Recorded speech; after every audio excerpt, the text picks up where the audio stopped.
Career planet YouTube channel पर आपका स्वागत है। ये हम लोग के बायोलॉजी का लेक्चर 9th है। इससे पहले हमने 8 लेक्चर कंप्लीट कर चुके हैं। तो यदि आप इस चैनल पर ये सेक्शन देख रहे हैं तो इससे पहले 8 लेक्चर भी देख लें। और जैव प्रक्रम के अंतर्गत हम लोग यहाँ पे परिवहन वाले चैप्टर को कर रहे हैं और ये परिवहन का लास्ट चैप्टर है। हम लोग बायोलॉजी को जितने हल्के विषय के रूप में मानते हैं उतना हल्का ये बायोलॉजी है नहीं। इसको हम लोग इसे एक डायग्राम के माध्यम से पढ़ेंगे, जिससे प्रत्येक चैप्टर का पीडीएफ डाउनलोड करने के लिए टेलीग्राम पर सर्च करें द कैरियर प्लानेट और वहां से आप प्रत्येक चैप्टर का पीडीएफ डाउनलोड कर सकते हैं। तो चलिए हम स्टार्ट करते हैं। पहले वाले वीडियो में हमने देखा था कि पौधा में परिवहन और परिवहन क्यों ज़रूरत है। इस वाले चैप्टर में हम लोग देखेंगे जंतु में परिवहन और मनुष्य में परिवहन किस प्रकार से होता है। तो चलिए हम स्टार्ट करते हैं। हम सभी जानते हैं कि जितने भी उच्च वर्गीय जीव जंतु या बहुकोशिकीय पशु है उसमें प्रत्येक प्रकार के विशेष अंग पाए जाते हैं। जैसे कि विशेष प्रकार के अंग पाए जाते हैं, जैसे कि मनुष्य में भी परिवहन के लिए अलग अलग अंग पाए, जैसे कि हृदय हो गया, फेफड़ा हो गया। प्रत्येक अंग में जैसे यहाँ पे ऑक्सीजन, कार्बन डाइऑक्साइड, पोषक तत्व, हार्मोन इत्यादि उत्सर्जित पदार्थ का यहाँ पर परिवहन होता है। परिवहन के लिए 3 अलग अलग अंगों की ज़रूरत पड़ती है या पार्ट्स के, जो सबसे पहले रक्त, हृदय और रक्तवाहिनी। तो हम यहाँ पे देखते हैं कि ये तीनों मिलकर, रक्त, हृदय और रक्तवाहिनी मिलकर रक्त परिवहन तंत्र या रक्त परिसंचरण तंत्र या लसिका तंत्र कहलाता है। तो रक्त परिसंचरण तंत्र में, रक्त परिवहन तंत्र में रक्त, हृदय और वाहिनियाँ होती है। तो सबसे पहले हम लोग देखते हैं कि रक्त परिवहन तंत्र में क्या सब होता है। हमारे रक्त का पीएच मान 7.4 होता है। शुद्ध रक्त लाल रंग के होते हैं और अशुद्ध रक्त लाल काला रंग के होते हैं। तो आप लोग यहाँ पे जब आप पृथ्वी की सतह से ऊंचे जाएंगे तो आप में खून की कमी हो जाएगा। पृथ्वी की सतह की ओर आएंगे या पृथ्वी के केंद्र में चल जाएंगे तो वहाँ पे आपके खून कम हो जाएंगे। तो खून 2 प्रकार के अंगों से मिलकर बना है। सबसे पहले, उससे भी पहले हम ये देखेंगे कि रक्त का पीएच मान 7.4 होता है तथा यह जो है हृदय और रक्त वाहिनियों के बीच प्रवाह के दौरान विभिन्न प्रकार के ऊतक का संयोजन करते हैं। इसीलिए रक्त को तरल संयोजी ऊतक के नाम से भी जाना जाता है। अब हम देखते हैं कि रक्त के संरचना में क्या सब आता है। तो रक्त के केवल रक्त से ही नहीं बना हुआ है। रक्त में तरल भाग और ठोस भाग, यहाँ पे 2 भाग, तरल भाग और ठोस भाग से मिलकर बना है। तो तरल भाग के अंतर्गत प्लाज्मा आता है और ठोस भाग के अंतर्गत लाल रक्तकण, श्वेत रक्तकण और रक्त पट्टिकाणु होते हैं। एक बात और, ये जो रक्त है, ये रक्त हमारे शरीर में हमारे भार के 7% होता है। हमारे शरीर में हमारे भार का 7% रक्त है। यहाँ पे अब पहले हम देखेंगे तरल भाग। तरल भाग के अंतर्गत प्लाज्मा होता है। प्लाज्मा का रंग पीला होता है और ये संपूर्ण रक्त का 55% अकेले प्लाज्मा होता है। प्लाज्मा एक तरल भाग है। प्लाज्मा में 90% जल होता है, 7% प्रोटीन होता है, 0.18% ग्लूकोज और 0.5% वसा होता है। यहाँ पे वर्षा नहीं, वसा होता है और शेष कार्बनिक और अन्य अकार्बनिक पदार्थ होते हैं। प्लाज्मा का एक अन्य कार्य और भी है कि यह जो हम जो भोज्य पदार्थ खाते हैं, इस भोज्य पदार्थ को अवशोषण करके आंत और यकृत से शरीर के विभिन्न अंग में पहुँचाते हैं और हार्मोन का परिवहन करते हैं। और इसमें जो प्रोटीन होता है, प्लाज्मा में जो प्रोटीन पाया जाता है, प्लाज्मा वाले प्रोटीन फाइब्रिनोजिन, प्रोथ्रोम्बिन और हिपैरिन, यह रक्त को थक्का बनाने में सहायक होता है। मतलब प्लाज्मा ही रक्त को थक्का बनाने में सहायक होता है। और यहाँ पे प्रोथ्रोम्बिन स्पेशली जो है, रक्त का जमना क्या होता है, रक्त कब जम जाता है, जब फाइब्रिनोजिन रक्त से अलग, जो प्लाज्मा से जब फाइब्रिनोजिन अलग हो जाता है तो उसे सीरम कह जाते हैं। उस स्थिति को, जब प्लाज्मा और फाइब्रिनोजिन अलग हो जाते हैं तो उस स्थिति को हम रक्त का जमना भी कहते हैं। और हमारे शरीर में हिपेरिन नामक प्लाज्मा प्रोटीन की उपस्थिति के कारण रक्त कहीं भी जमता नहीं। लेकिन अब जैसे आपका हाथ कट जाता है तो 2 मिनट के बाद रक्त जम जाता है, बहना रुक जाता है। क्यों? क्योंकि वहाँ पे हिपेरिन नहीं रहता है। लेकिन शरीर में भी तो, हमारे शरीर में तो पूरे शरीर में रक्त चलता है। जैसे कि अभी कुछ देर पहले एक हम लोग पिक्चर देखे थे, उसी में देखे हुए थे, तो हमेशा चलते रहता है किसके उपस्थिति के कारण, तो इसी हिपेरिन के कारण। तो हिपेरिन क्या है, प्लाज्मा में उपस्थित एक प्रोटीन है। और रक्त का जमने का मतलब क्या होगा कि फाइब्रिनोजिन और प्लाज्मा दोनों अलग अलग हो जाता है, और उस स्थिति को क्या कहते हैं, सीरम। अब हम लोग देख रहे हैं कि रक्त का जो ठोस वाला पार्ट होता है, रक्त के ठोस वाले पार्ट में होता है, हम अभी देखे थे कि लाल रक्त कणिका, श्वेत रक्त कणिका और रक्त पट्टिकाणु। तो लाल रक्त कणिका में होता है आरबीसी, श्वेत रक्त में कणिका में होता है डब्ल्यूबीसी, और पट्टिकाणु में होता है। तो आरबीसी भी जो आरबीसी में हीमोग्लोबिन नामक एक प्रोटीन पाया जाता है, जिसकी उपस्थिति के कारण लाल रक्त का रंग लाल होता है। और ये जो है हीमोग्लोबिन ऑक्सीजन का वाहक होता है तथा शोषण गैसों का भी परिवहन करता है। कौन, हीमोग्लोबिन। हमारे शरीर की कोशिकाओं में हीमोग्लोबिन और ऑक्सीजन मिलकर ऑक्सी हीमोग्लोबिन नामक पदार्थ बनाता है, जो संपूर्ण शरीर में परिवहन का कार्य करता है और कोशिकीय शोषण में भाग लेता है।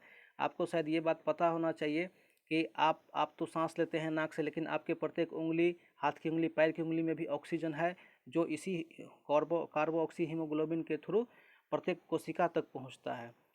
वहीं दूसरी ओर हमारे सांस के दौरान कार्बन डाइऑक्साइड भी जाता है, तो कार्बन डाइऑक्साइड और हीमोग्लोबिन दोनों संजोग करके कार्बोक्सी हीमोग्लोबिन बनाता है। कार्बोक्सी हीमोग्लोबिन बनाता है। और ये कहाँ पे बनता है, ये फेफड़ा में पहुंचकर वहाँ पे जब फेफड़ा में दाब कम हो जाता है, तो इस प्रकार से कार्बन डाइऑक्साइड बाहर निकल जाता है। इसकी संपूर्ण चर्चा हम श्वसन वाले चैप्टर में कर चुके हैं, तो यदि आप यहाँ पे नहीं समझ रहे हैं तो उस चैप्टर को निश्चित रूप से देखें।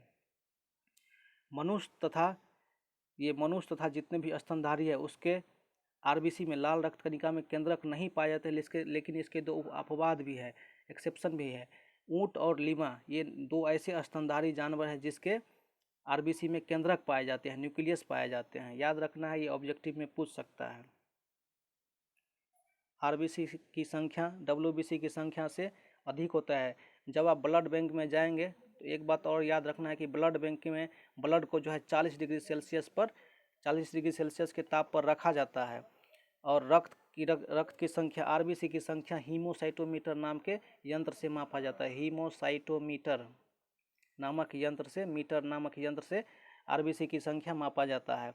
जब आपके शरीर में आरबीसी की संख्या कम होती है तो वहाँ पे एनीमिया होता है, और जब आरबीसी की संख्या अधिक हो जाता है तो पॉलीसाइथीमिया हो जाता है। आरबीसी का निर्माण मनुष्य के शरीर में प्लीहा में होता है।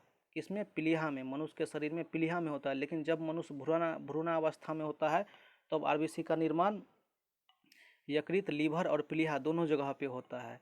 तो ये था हम लोग का आरबीसी के बारे में थोड़ी सी जानकारी। जो बातें हम नहीं लिखा रहे हैं, लास्ट में एक वीडियो लेके आएंगे विविध वाले, उसमें हम निश्चित रूप से करवाएंगे।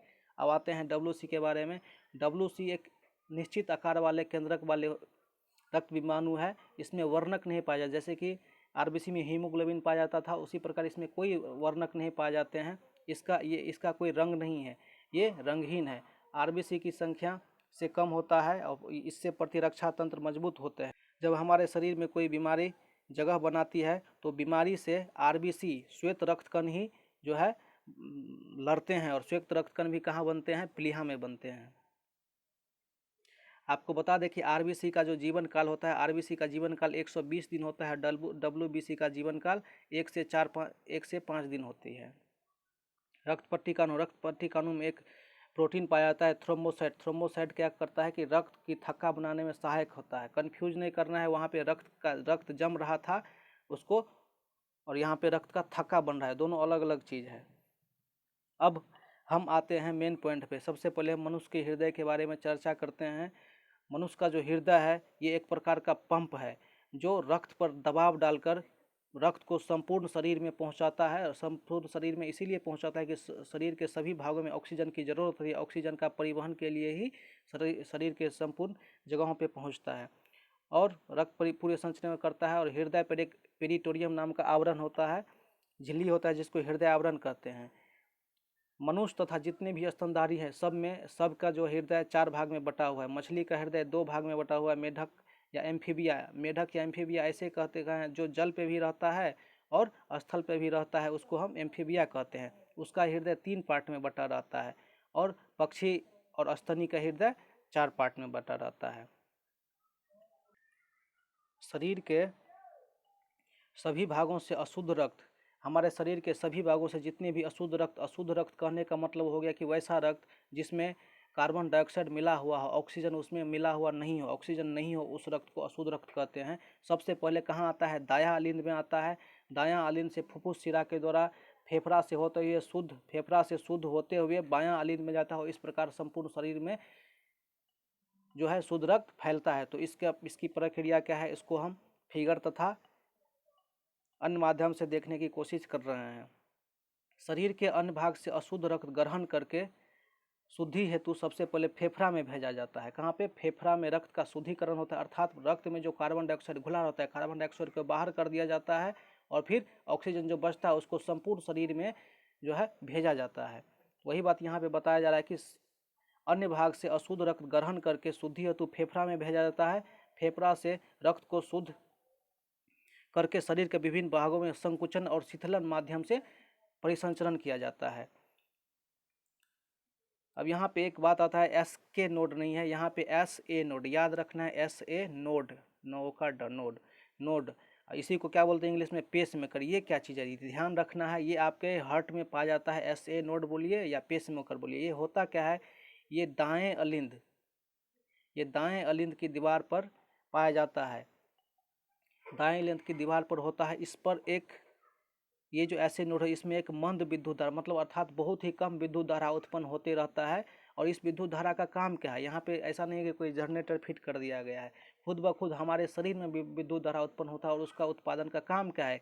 जो हमारे शरीर में जितने भी पेशियाँ हैं उस पेशिया का जो संकुचन होता है उसको उत्तेजित करने के लिए इस विद्युत धारा का उपयोग किया जाता है। और ये विद्युत धारा कहाँ उत्पन्न होता है? हमारे दाएं अलिंद का जो एसए नोड है, एसओ नोड पर स्थित विद्युत धारा उत्पन्न होता है। और इस विद्युत धारा को मापने के लिए इलेक्ट्रोकार्डियोग्राफ अर्थात ईसीजी का प्रयोग किया जाता है। और ईसीजी हमारे हृदय से संबंधित है, जो इसी ऐसे नोड में उत्पादित विद्युत धारा को मापता है। कौन मापता है? ECG, electrocardiograph. ठीक है, यहाँ पे लिख दिए हैं, लिखा हुआ है। इसी विद्युत धारा का मापन किससे किया जाता है? इलेक्ट्रोकार्डियोग्राफ से। अब जो रक्त वाहिनी होता है, अर्थात वाहिनी का मतलब बहना, रक्त जो बहता है तीन चीज़ से बहता है, धमनी से, शिरा से और रक्त वाहिनियाँ से। तो अभी हम देख रहे हैं कि बारी बारी से तीनों को देखेंगे। धमनी क्या होता है, शिरा क्या होता है, फिर और ये रक्त वाहिनियाँ क्या होता है। सबसे पहले धमनी और शिरा को जो जोड़ता है, धमनी को शिरा को जोड़ता है रक्त केशिका जोड़ता है। धमनी क्या करता है? ये जो धमनी है, धमनी शुद्ध रक्त को हृदय से शरीर के विभिन्न भाग में पहुँचाता है। अभी हमने बताया था कि सबसे पहले दायां अलिंद में अशुद्ध रक्त आता है, वहाँ से शुद्ध होने के लिए फेफड़ा जाता है और फेफड़ा में जब शुद्ध हो जाता है तो वहाँ से धमनी होता है। वो धमनी क्या करता है? उस सभी शुद्ध रक्त को लेके हमारे शरीर के विभिन्न भाग में, मस्तिष्क में, उंगली में, पैर में, हाथ में, सभी जगह पर क्या करता है? पंपिंग करता है, परिवहन करता है। लेकिन ध्यान रखना, एक फुफ्फुस धमनी होता है। फुफ्फुस धमनी क्या करता है? धमनी शुद्ध रक्त को, केवल और केवल फुफ्फुस धमनी होता है जो अशुद्ध रक्त फुफ्फुस धमनी में बहता है। और ये क्या करता है? फेफड़ा से हृदय में भेजता है अशुद्ध रक्त को। अब शिरा के बारे में आते हैं। शिरा में अशुद्ध रक्त बहता है, जो शरीर के विभिन्न भाग से हृदय की ओर लाता है। और हृदय में लाने के बाद कहाँ पे छोड़ता है? तो दायां अलिंद में छोड़ता है। वहीं से जो शुद्धिकरण के लिए फिर फेफड़ा में जाता है। जिस प्रकार फुफ्फुस धमनी, उसी प्रकार फुफ्फुस शिरा भी होता है। फुफ्फुस शिरा से शुद्ध रक्त, मतलब धमनी से शुद्ध रक्त निकलता था, फुफ्फुस शिरा से अशुद्ध रक्त था। फुफ्फुस शिरा से अशुद्ध रक्त तो धमनी से, फुफ्फुस शिरा से शुद्ध रक्त जो है फेफड़ा से हृदय की ओर भेजता है। ये रक्त केशिका क्या होता है? ये रक्त केशिका होता है कि इसकी दीवार, रक्त केशिका को जो दीवार होती है, इसकी दीवार क्या करता है कि जो जल होता है, घुले हुए खाद्य पदार्थ होते हैं, उत्सर्जी पदार्थ होते हैं, कार्बन डाइऑक्साइड वगैरह जो भी होते हैं, इसके लिए एक पारगम्य झिल्ली होती है। इस पारगम्य झिल्ली से ही जो भी पोषक पदार्थ होता है रक्त से ऊतक में जाता है। कहाँ से? जो भी रक्त में घुला रहता है, जो भी खाद्य पदार्थ हो, कार्बन डाइऑक्साइड वगैरह जो भी हो, वो कहाँ से जाता है? इसी रक्त केशिका से किस में घुस जाता है? ऊतक में। ऊतक से अंग में जाता है और अंग से अंग तंत्र में। और इस प्रकार से हमारे शरीर का विकास होते रहता है। जिस वक्त शिरा रक्त को केवल हृदय की ओर ले जाता है। अब बात करते हैं लसिका के। लसिका WBC का है संशोधित रूप है, अर्थात WBC की तरह यह भी काम करता है। इसमें WBC होता है परंतु लसिका में RBC नहीं होता है, ध्यान रखना है, लसिका में RBC नहीं होता है। लसिका ऑक्सीजन, पचे हुए भोजन, हार्मोन तथा अन्य पदार्थ को ऊतक में हमेशा विस्तृत करते रहता है। लसिका में प्रोटीन की मात्रा कम होता है। अब हम बात करते हैं रक्तचाप के बारे में। तो ये चाप क्या होता है? पूरे शरीर में रक्त की पंपिंग हेतु अर्थात परिवहन हेतु हृदय में जो है धमनी, शिरा और केशिका के बीच दबाव पड़ती है, दबाव डालती है, जिसके कारण शरीर के विभिन्न अंगों तक शुद्ध और अशुद्ध रक्त का परिवहन होता है। शिरा की अपेक्षा धमनी पर दबाव अधिक पड़ता है, मतलब धमनी में शुद्ध रक्त होता है, इसको ज़्यादा दूरी तय करना पड़ता है। इसीलिए यहाँ पे ध्यान रखना है कि धमनी पर ज़्यादा दबाव होता है और शिरा पे कम दबाव होता है। एक बात और हम यहाँ पे बता दें आपको कि शिरा में जो रक्त होता है, शिरा का रक्त जो है उसके रक्त की गति धीमी होती है, ठीक है, और धमनी में जो रक्त होता है उसकी गति बहुत तेज होता है। धमनी मोटा होता है और शिरा जो है पतला होता है। ये सारे बात को लेकर एक अलग वीडियो हम लोग बनाएंगे। और रक्त दाब को मापा जाता है स्फिग्मोमैनोमीटर नामक यंत्र से। अब हम ले चलते हैं आपको एक पिक्चर की तरफ और इस पिक्चर से थ्रू हम देखेंगे। ये देखिए, ये आपका हो गया हृदय। यहाँ पे जो ये वाला पार्ट आपको दिखाई पड़ रहा है, ये क्या है? ये हम लोग का हार्ट है। ये हार्ट है, ये जो देख रहे हैं ना रेड कलर का, ये हार्ट है। और यहीं से ये एक प्रकार का पंप है जहाँ से शरीर के प्रत्येक भाग में अंग को पहुँचाया जाता है, रक्त को पहुँचा। आप देख पा रहे होंगे यहाँ पे सभी जगह रक्त पहुँचा, सबका नाम लिखा हुआ है। और जहाँ रक्त क्यों पहुँचाया जाता है? रक्त इसीलिए पहुँच जाता है कि सभी जगह ऑक्सीजन की कमी होती है और ऑक्सीजन का ज़रूरत पड़ता है, जिससे ऊर्जा का उत्पादन होता है। तो ऑक्सीजन के पहुँचाने के लिए ही सभी जगह रक्त में पंपिंग होती है, परिवहन होता है। अब इस हृदय के बारे में हम आपको आप देख रहे हैं कि यहाँ एक जाल टाइप का बना हुआ पूरा शरीर में। तो यहीं पे धमनी, शिरा सभी जगह पे है, आप देख पा रहे होंगे। तो आप नीचे चलते हैं। ये हमारे हार्ट का जो है पार्ट है। इसमें आपको समझ नहीं पा रहे होंगे कि कौन क्या है और कहाँ से क्या होता है। देखिए, ये शिरा है, ये जो दो गो देख रहे हैं ये शिरा है, महाशिरा। और यहाँ से अशुद्ध रक्त जो है ये आपका दायां अलिंद है, ये दायां अलिंद और ये दायां नीला है। और फिर ये बायां अलिंद और ये बायां नीला है। सबसे पहले पूरे शरीर से जो अशुद्ध रक्त रहता है यही इस वाले चैम्बर, यहाँ पे देख पा रहे होंगे ये वाला जो चैम्बर है, इस वाले चैम्बर में सबसे पहले अशुद्ध रक्त आता है। और यहाँ से अशुद्ध रक्त यहाँ पे एक कपाट है, कपाट के थ्रू यहाँ पे जाता है और यहाँ पे फेफड़ा है। और इस प्रकार से ये जो जॉइंट देख रहे हैं ये आपका फेफड़ा है, यहाँ पे फेफड़ा है। और इस प्रकार से यहाँ से होते हुए यहाँ पे शुद्ध होते हुए और फिर यहाँ पे अलिंद में आके पूरे शरीर से यहाँ पे पूर्णतः शुद्ध रक्त होता है और फिर पूरे शरीर में चारों साइड फैल जाता है। लेकिन ये क्रिया और ये पिक्चर इतना आसान नहीं कि जिसको आप समझ पा रहे होंगे। तो इसको समझने के लिए हमने एक अलग चित्र का सहारा लिया है। तो चलिए अब उस पर आपको ले चलते हैं। तो यहाँ पे आप देख पा रहे होंगे कि यहाँ पे आप देख पा रहे हैं कि ये रक्त परिसंचरण के बात को दर्शा रहा है। और सबसे पहले यहाँ पे उच्च महाशिरा, उच्च महाधमनी से कहाँ सबसे पहले रक्त आता है? यहाँ पे जो दायां अलिंद में रक्त आता है, सबसे पहले देखना है कहाँ रक्त आता है? दायां अलिंद में। और ये रक्त कैसा है? अशुद्ध रक्त। यहाँ पे लिखा हुआ है कि अशुद्ध रक्त। या अशुद्ध रक्त कहाँ जाता है? दायां निलय में। और यहाँ पे एक आप गेट समझिए या कुछ भी समझिए, उसको बोलते हैं ट्रिगवेली कपाट, जो क्या करते हैं? विपरीत प्रवाह को रोकता है। अर्थात जो रक्त इधर से इधर जा रहा है फिर प्रेशर होने के कारण उल्टा न लौट सके। इसीलिए यहाँ पे क्या है? ट्रिगवेली कपाट है। और यहाँ पे आने के बाद दायां निलय में आने के बाद जो है फुफ्फुस धमनी से रक्त कहाँ आ जाता है? फुफ्फुस धमनी में कौन सा रक्त होता है? अशुद्ध रक्त, जो फेफड़ा में आता है। और फेफड़ा से जो है फुफ्फुस शिरा से होते ये शुद्ध रक्त बायां अलिंद में आता है। बायां अलिंद में रक्त शुद्ध रक्त होता है। यहाँ से बायां अलिंद से शुद्ध रक्त बायां निलय में होता है। और बायां निलय में द्विवेली कपाट होता है। यहाँ पे ट्रिगवेली कपाट है, यहाँ पे द्विवेली कपाट है। और ये भी क्या करता है? विपरीत प्रवाह को रोकता है। और यहाँ पे बायां निलय में जो शुद्ध रक्त होता है ये महाशिरा के द्वारा ये सबसे बड़ा रुधिर नलिका भी होता है। शरीर के विभिन्न अंग में फेफड़ा के अतिरिक्त जो है शरीर के विभिन्न अंग में चल जाता है। और फिर जो शेष अशुद्ध रक्त बच जाता है वो भी कहाँ जाके मिलता है? वो मिलता है अशुद्ध रक्त में। तो उम्मीद करते हैं कि आप इस पिक्चर को थोड़ा ध्यान से देखेंगे और वीडियो को एक बार और देखेंगे तो निश्चित रूप से समझ में आ जाएगा। तो आज के लिए इतना ही, धन्यवाद।